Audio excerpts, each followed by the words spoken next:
Nuestro invitado, el que te prometimos, Néstor Santayana, jefe de pronósticos de Inumet. Muchas gracias, Néstor, por estar acompañándonos en un momento tan complicado del verano, ¿no? De sequía primero, después de lluvias todas juntas, generando primero los incendios, después las inundaciones. Bueno, contanos un poco qué hace Inumet con toda esta información. ¿La puede prever? Llamá ¿no? al 090. Sí, incluso creo que todavía no se enteraron porque recién salió ¿Qué? A ver. un aviso por una ola de calor, Sí. una nueva ola de calor. La que próxima empieza, semana. Exacto, a partir del martes y por lo menos en principio hasta el día viernes. ¿De 39 y 40 grados? Estamos previendo máximas en este momento, que si pueden ver al sitio web del Inumet, están pronosticadas para el noroeste, centro-sur, 39 y 40 grados. Bien. Obviamente nuestros pronósticos es a que suba ligeramente ese umbral para el martes, miércoles, jueves y viernes de la semana que viene, pero nuevamente, ¿no? Centro, sur y litoral oeste. Aquí en el sur las máximas van a estar oscilando entre los 33 y 37 grados. De todas formas, es mucho calor y es por eso que estamos anunciando esta segunda ola de calor. Hace poquito que terminó la primera. Hace poquito terminó la primera. Y eso es un poco lo que mencionabas, o sea, a esto se suma que prevemos días de baja humedad, mucha radiación, sobre todo UV, la gente que anda a la playa y la que no anda a la playa, por favor, cuidarse. La evapotranspiración, que es decir, la evaporación de la humedad a nivel de suelo, de los vegetales, va a ser elevada también. Entonces, todo eso lleva a que el riesgo de incendio forestal se incremente en forma notoria. Estamos previendo humedad relativa del 20 a 25%, una humedad relativa muy baja, entonces eso es bastante peligroso y eso es un poco lo que estamos anunciando que inicia este fin de semana, pero se va a hacer más notorio entre el martes y el viernes de la próxima semana. Perdona, sí, el término ola de calor, ¿es una forma de llamarle o es realmente un término técnico que se usa? Y en este caso, ¿qué se precisa para poder hablar de una ola de calor y no de 3 días con mucho calor? Con mucho calor. Exacto.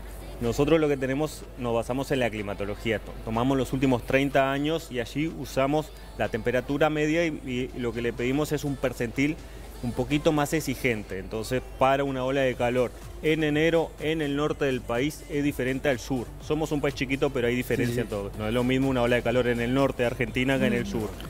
Y prevemos para una ola de calor, técnicamente hablando, al menos durante 3 días, máximas que superen en el norte los 35 grados y en el sur los 33, 34 grados. Es esto. Y las mínimas también tienen que acompañar, las mínimas tienen que ser superiores a los 21, 22 grados. Claro. Porque como estos días pueden haber 35, 38 grados en la tarde, pero si en la noche refresca y hay 15 grados, lo soportamos, lo llevamos. Claro, lo que más sofoca muchas veces es que la mínima no pasa a ser tan mínima. Exacto. Entonces es como continuo el calor, ¿no? No se enfría nunca el asunto. Ahí va, Claro. eso es la afectación en sí, el estrés que sufre el cuerpo, que en la noche no puede estar cómodo, entonces allí es que se aplica lo de la ola de calor. Y es esperable que después de esta ola de calor o que luego de estos calores tan intensos se vengan lluvias tan intensas como las que tuvimos la semana pasada. Ojalá sea así, porque estamos todos necesitando de cierta forma precipitaciones.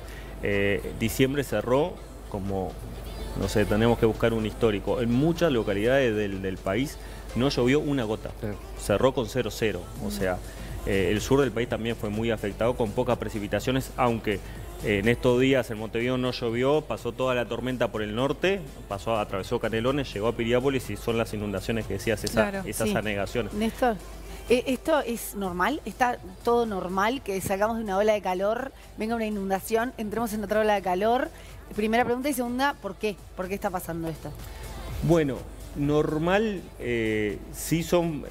suele suceder que para que termine una ola de calor se viene la catástrofe, ¿no? Es decir, un sistema donde aproveche la humedad. Previo a lo que sucedió el otro día, teníamos una masa de aire muy cálida y donde había ciertas condiciones de humedad se generaban tormentas puntuales. Entonces estuvimos emitiendo distintas alertas meteorológicas, pero en tormentas típicas de verano que se forman y hacia la noche se disipan. Eso sí es normal. Eso es normal de la temporada estival.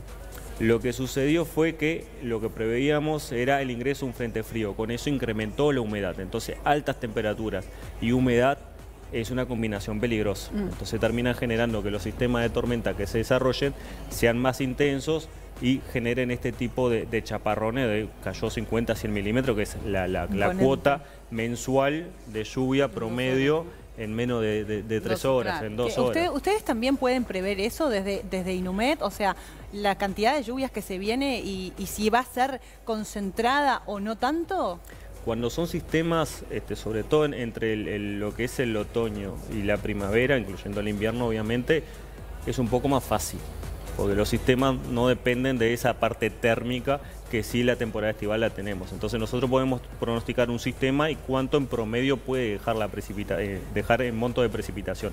Pero cuánto va a dejar una tormenta como la que dejó el otro día, no lo puede hacer nadie, o sea, ni nosotros ni en otra parte del mundo, porque eso depende mucho de la microescala. Es decir, esa tormenta es una microescala que va de metros a algunos kilómetros. Incluso los que viven en Canelones vieron que, por ejemplo, se inundó Canelones, Pando, y un poquito más allá, nada. En Montevideo, al mediodía, ese día mismo, veíamos cómo quedó todo negro y veíamos hacia el norte todo negro. Pasó por el norte. Exacto. Nos pasó por arriba. Digamos. El sur todo despejado y precipitó, creo, un chaparrón en Carrasco y en el resto de Montevideo no pasó nada. O sea, tan local puede ser este tipo de tormenta.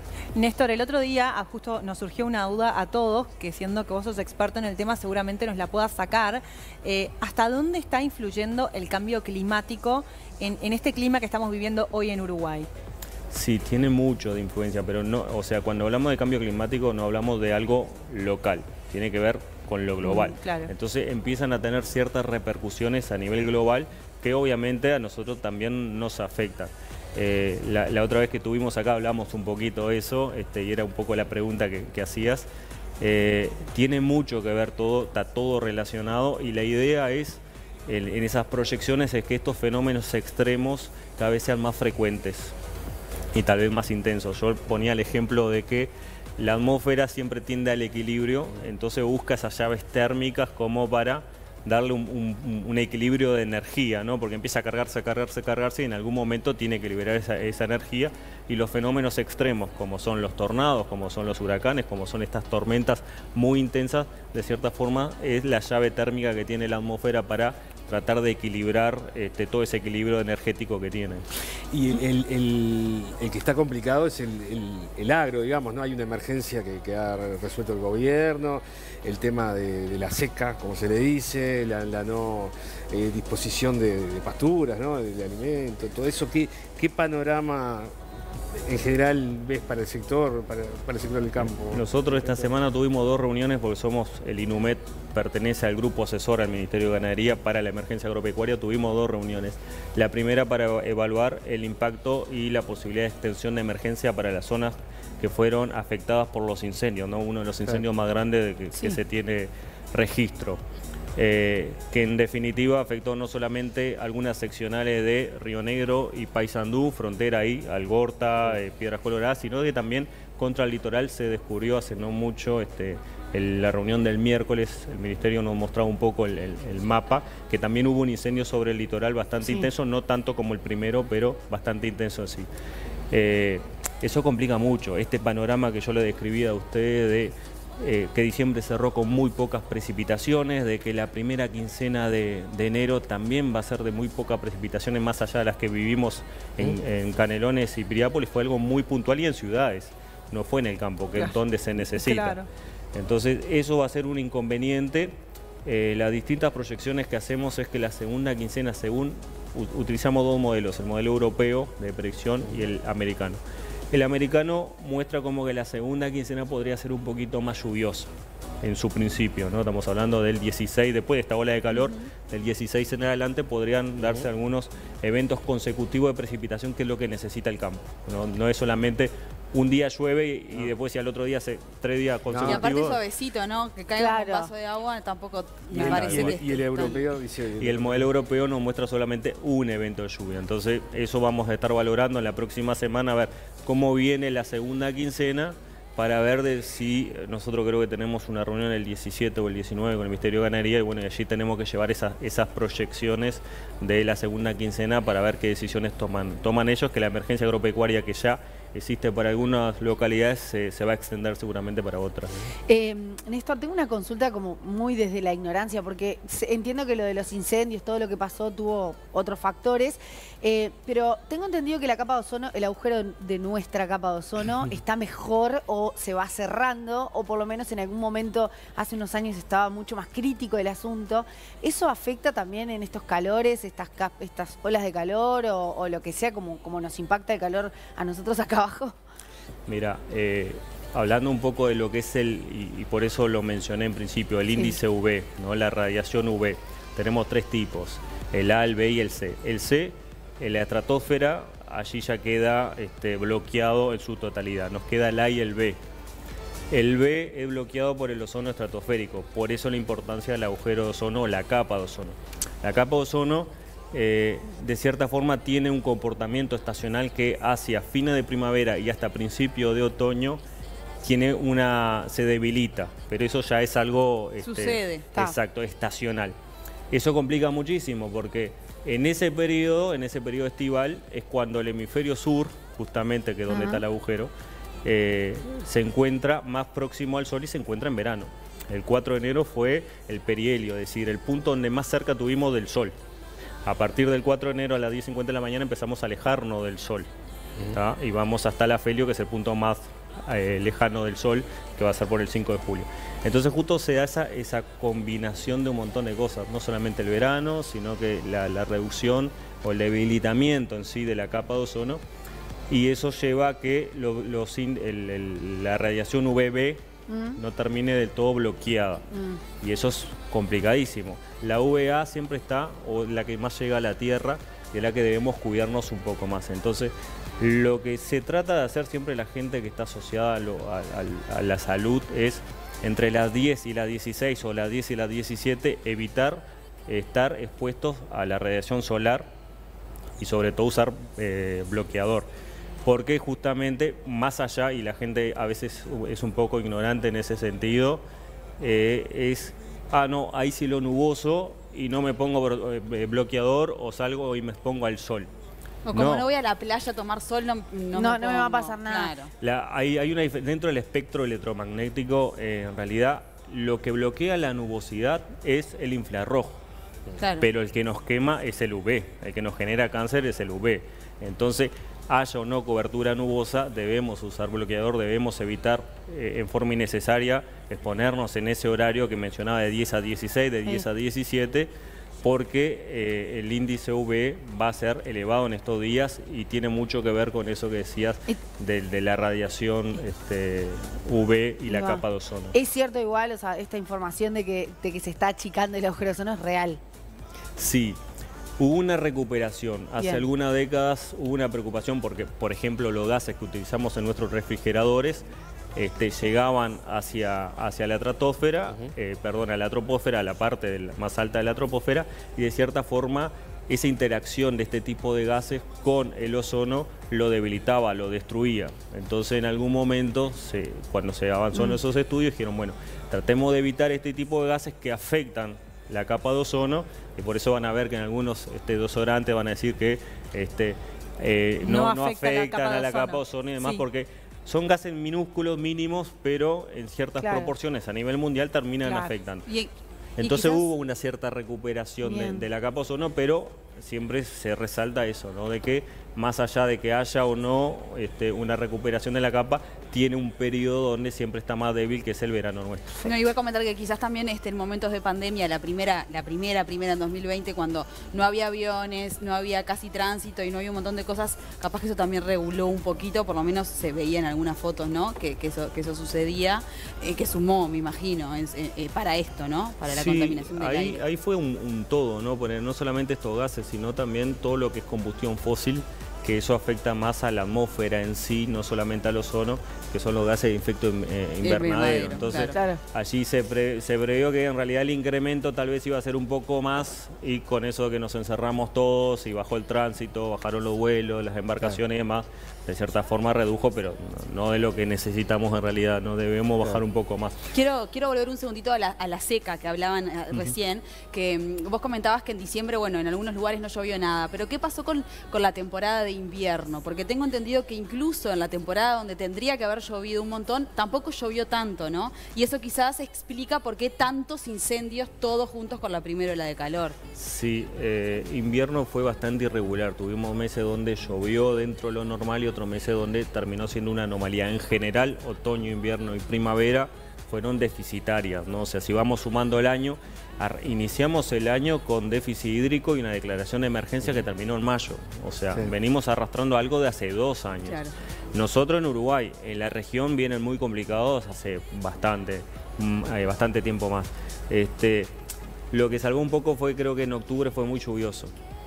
Salvó en el sentido de que se humedeció, hubo cierto colchón de agua, pero también si te llueve en octubre vas a tener un crecimiento hacia el verano de lo que haya, ¿no?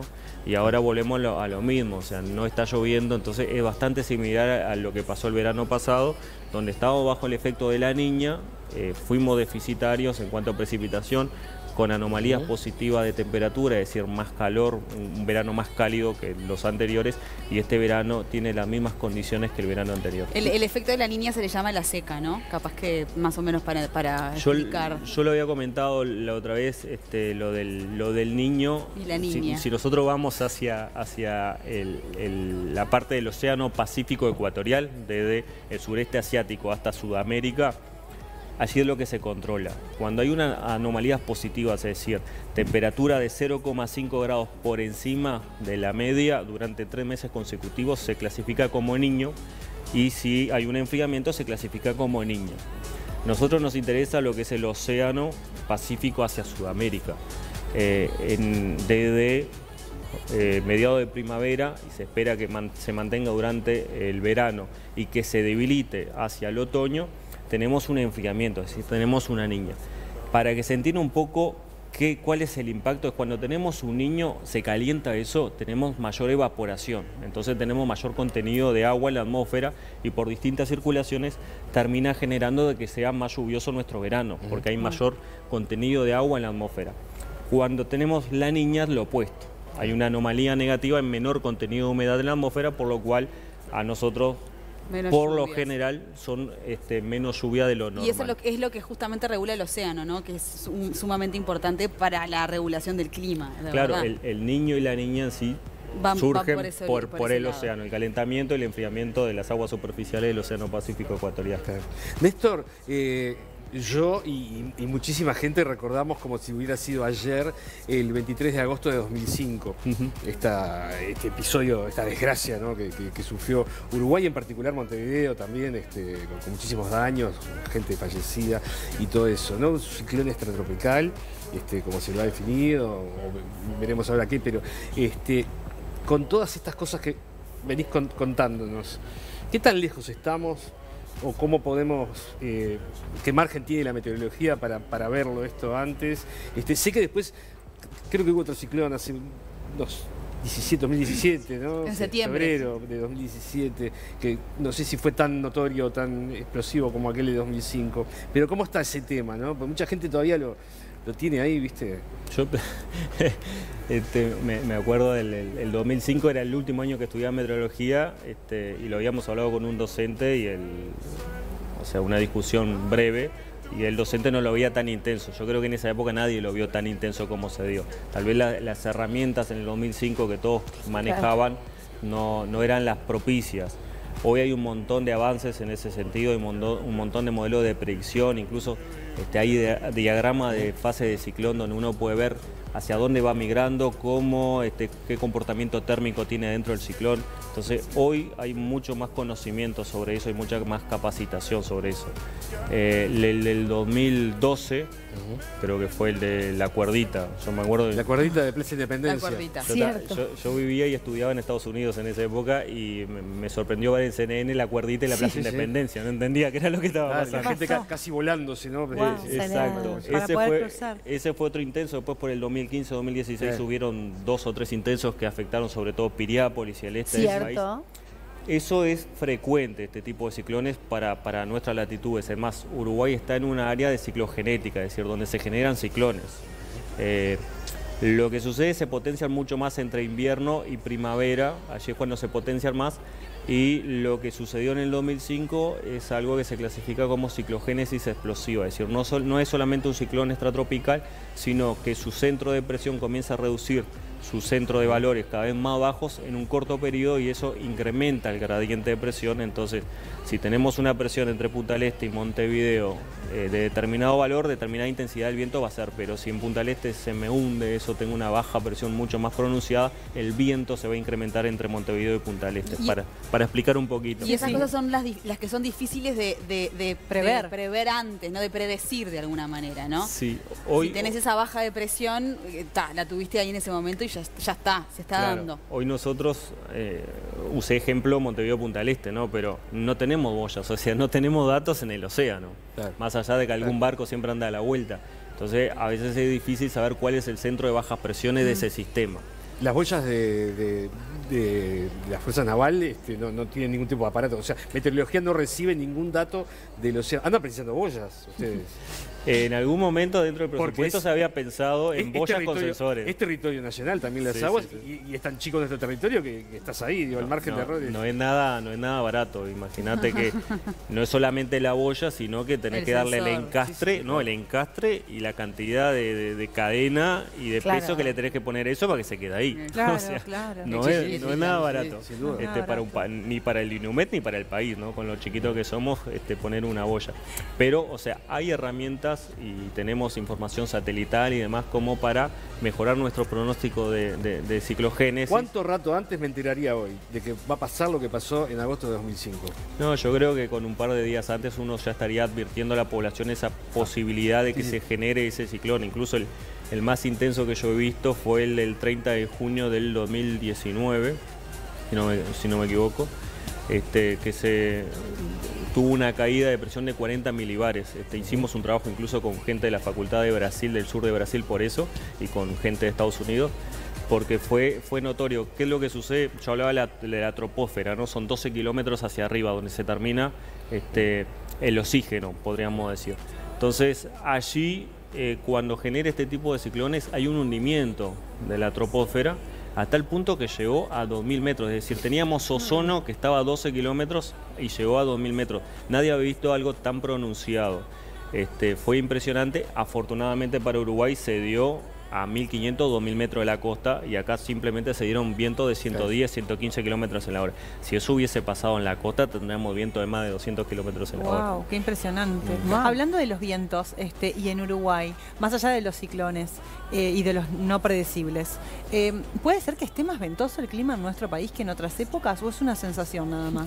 Hay un estudio de cambio climático que lo hicieron colegas de la Facultad de Ciencias y de Inumet, donde hablan un poco del viento. No hablan del incremento en sí del viento, pero hablan de que hay una componente que, como de cierta forma, está perdurando un poco más que la componente este. O sea, tal vez en algunas estaciones cambiaba un poquito más, pero ahora hay un estudio que indica eso, que el viento más del componente este no se vio un incremento, pero no debemos olvidar de que la primavera por lo general es un poquito más ventosa, por eso siempre tenemos los recuerdos de las cometas en primavera, que dan todos, porque es por excelencia el mes, y eso tiene mucho que ver con los sistemas de alta presión y baja presión, que son migrantes, migran, y en temporadas estacionales migran, y entonces vuelvo a hablar de lo mismo, ese gradiente de presión, ¿no? Sistema de alta presión y baja presión, cuando hay mucha diferencia en un punto, hay mayor viento. Entonces, esa migración que se da en otras latitudes termina afectando de que la primavera acá sea un poquito más ventosa. Bien, Néstor, nosotros tenemos que ir cerrando, pero antes brevemente unos consejitos con esta ola de calor. Obviamente lo lógico, pero está bueno decirlo, hidratarse, utilizar bloqueador, no exponerse al sol en determinado horario, decías desde las 10 a las 17 horas sobre todo, y para evitar estos incendios, porque a ver, un chaparrón no lo puede evitar nadie, pero el ser humano entiendo que puede ayudar a que esto se evite. Si bien bomberos tienen la información quizás más exacta, vos nos podés dar un consejito antes de cerrar de qué es lo que hay que evitar para que en esta ola de calor aparezcan más incendios. Bueno, creo que el ejemplo fue en la fiesta donde cada uno hacía en su medio tanque, hacía su asado, hacía Y bueno, tener un valecito de agua ahí cerca siempre es bueno. Incluso yo estaba haciendo un asado y un vecino de enfrente se le quemó alrededor, se le cayó una brasa y se quemó. Como el pasto está todo amarillo, claro, agarran al toque. Claro. Entonces, si vas a hacer fuego, bueno, ver que el área alrededor del fuego esté limpia, tener siempre algo para tratar de apagar o por lo menos tratar Agua de... cerca. Exacto. El tema si bien me hablaba de bomberos y los incendios, la alimentación creo que también es importante, ¿no? No comer comida abundante, comer más verduras, fruta. Para la ola de calor, bien. Para la ola de calor. Sí. El tema del agua, muchas veces tal vez no sentimos sed, sobre todo los niños y las personas mayores deben beber, debemos ofrecerles más líquido, bien, aunque no tengamos sed. Y con respecto al incendio, bueno, tratar de evitar el tema del fuego en montes sucios, o donde uno vea que haya mucho combustible fino, ¿no? Que el combustible fino son esas hojas, esas cosas secas. Que prende enseguida. Más color amarillito. Donde hay color amarillito, mejor no prender nada, ¿no? Eso es un inconveniente, y sobre todo destacando no solamente las altas temperaturas, sino el contenido de humedad que va a ser muy bajo los próximos días. Bien, Néstor, muchísimas gracias entonces por toda la información. Te despedimos con un aplauso.